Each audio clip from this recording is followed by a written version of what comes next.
চিন্তায়, যন্ত্রণায় দেখতেই পারবে না।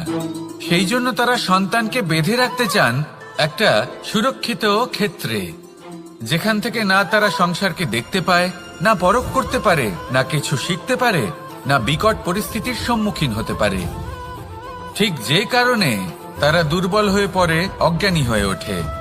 তাদের বিকাশ সেখানেই স্তব্ধ হয়ে যায়, আর সেখানে প্রেম শুধুমাত্র বিকাশের পথে নিয়ে যায়।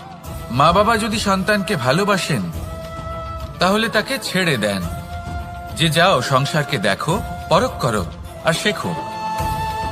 কিভাবে এর সাথে লড়াই করতে হবে সেটা নিজে শেখো। নিজের শক্তি নিজেই বাড়িয়ে তোলো, নিজের পথ চয়ন করো।